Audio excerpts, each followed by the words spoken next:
What's crack-a-lackin' Challenger? I'm your host, James Moreland. Today we were doing a highly requested video, and today is actually the McGregor fight. It's on Saturday. I'm really excited, and I mean, like, I like McGregor, but I also like Mayweather. Hopefully McGregor wins, but I feel like Floyd just lets his game. Also, I drew the Dream Think Create on my arm. It's not a tattoo in case you're wondering, but let's talk about how to keep a betta fish in a community tank. Alright guys, if you don't know, I made a video a long time ago, I think when I first started my channel, about how to keep a betta fish in a community tank, and you guys seem to like it. And I also got a lot of questions about what fish you can keep in there. So I have a list of a couple things I want to clarify.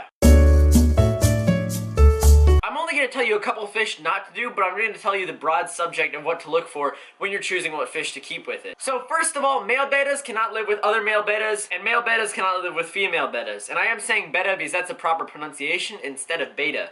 So yeah, male bettas will fight the other male betta until the death, and then the female betta and the male betta, they will try to breed, and if they do breed, female will eventually kill the male. So yeah, you do not want that. I'm just going to explain how you can keep a male betta with other community fish. So yeah. Now one fish that's common that you guys want to avoid getting is a guppy. Guppies, I love them. They're even in my 90 gallons. Soon to have some angelfish. But yeah, guppies usually have large fins and also colorful fins. Bettas do not like large fins and other colorful fish because they feel inferior, and they like to be the prettiest fish in the tank. The next fish that you want to avoid is a dwarf gourami. They are actually related and they both will attack each other. They're kind of like cousins. Also, fun fact, dwarf gouramis and bettas share the same labyrinth organs. So that is cool. They can breathe air. It's pretty cool. They can just like go up and then swallow the air from the surface instead of having to stay underwater. Also, they both create bubble nests when breeding. Now, a general little like fish group that you want to avoid is fish that are fast swimmers and fish that are fin nippers. Now, you can look up fish online, read their little bio, and then you can find out what they are. So you want to avoid fish like neon tetras that are just like fast and also have been known to nip. The fish that I'm keeping my betta with is two platies and also a molly. And those guys get along great, but I'm actually going to be moving those into my 90 gallon. There are so many flies in here. But I'm actually going to split my 10 gallon with my bettas on both sides, and then it's just going to be cool. Also, by the way, make sure you add the betta fish into a community tank that is bigger than 10 gallons. It could be 10 gallons or more. Do not keep your betta in smaller than 2.5 gallons, just to clarify that. Now, the way you want to add them in, you want to have your community fish in that tank first, maybe even a week, maybe 2 weeks, because you don't want to put your betta in first, because if your betta goes in first, it'll feel like it owns that tank. It'll feel like it's the betta's territory, when you actually want to have the peaceful fish go in first, because the betta will feel like it's in their environment and it feels like it's not its own tank. So if that makes sense. And something that you really want to do is have plants in that tank. Whether it be real or whether it be fake, you can go to your local pet store and get some plants like this. Now, when you're getting plants like this, make sure you choose the soft ones. This is a soft one. And this one, I mean, it's soft, but it's still not as good as you'd want it to be. So the thing is, like, when they're sharp like this, it can actually rip the betta's fins, and I've actually had that happen to me before. But don't worry, they'll eventually grow back. You can also do some special things, which I'll talk about in a different video if you guys want to know how to heal fins. Yeah, you wanna get softer ones. That's actually available on the Challenger.store. But actually now on to plants that are real. So if you guys know me, I love my real plants. But yeah, this entire tank, I only have real plants in my tanks. In some tanks that are coming up, I'm actually going to be using some fake plants. Real plants are awesome. I feel like it adds a whole new look on the tank, but you can actually go to your local pet store and pick up some cool plants. Just make sure that they're not high maintenance. Like, some of the plants in here require different light and also CO2. That's just a challenge. It's a lot of work. So you just want to do that.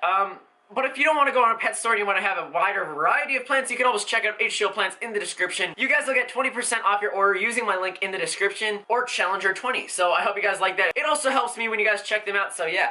But planted tanks are a whole different thing. You want to get easy to maintain plants, and HTO Plants tells you what plants are easy to maintain because you don't want to have to get new substrate. It's just a deal. I'll actually show you guys my 10 gallon in a couple seconds and show you guys what plants I have in there. It's not the best planted, but the reason you want to have plants in there, you just want to provide some hiding spaces just in case your betta fish does get a little aggressive, or your other fish might get aggressive toward your betta. But when there's little things in the way like plants, they won't chase them as much, it won't cause as much stress on the tank. So yeah, let's get started. One other thing, I want to tell you guys about feeding. Something that I realized was really hard for me when I'm feeding my betta is how do I get food to my betta and how do I get food to my community fish? The thing is, bettas actually eat flake food. I don't know why everyone says they need these pellets. It's just a lot of money that you have to spend more on pellets instead of just the flake food. Now, most bettas are raised on the little pellets, so you want to transition them into the flake food by feeding them flake food and pellets at the same time. I think it took my betta a month or two just to get used to the flake food instead of just, there's so many flies in here, oh my gosh.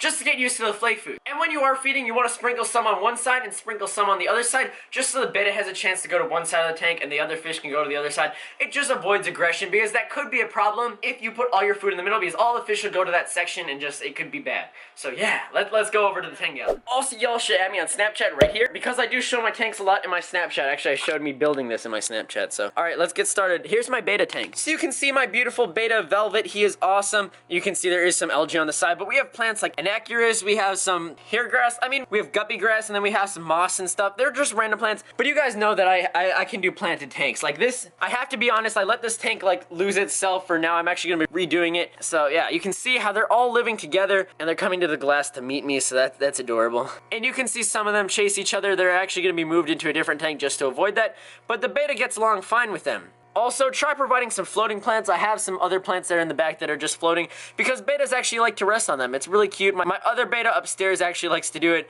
and he also likes to sleep on the floor too. So it's pretty cute. And you can look at his fins, and you guys can see how perfect his fins are, and there are no real nips or any cuts. And I'm sure if there were harder plants in here, or if this grouping wasn't right, that there would be some nips. And you can also look on the other fish that they're, oh, if it could focus. I'm sorry if it was all out of focus. But yeah, you can see that there's no real fin nipping, there's no damage to them, so they're all doing well. So I hope you enjoyed this video. I will catch you on the flippy flop. Make sure you hit the subscribe button. Make sure you also check out H2O Plants, link in the description, or even the Challenger.store if you want to get some of this fire merch. I will see you on the flippy flop. Bye.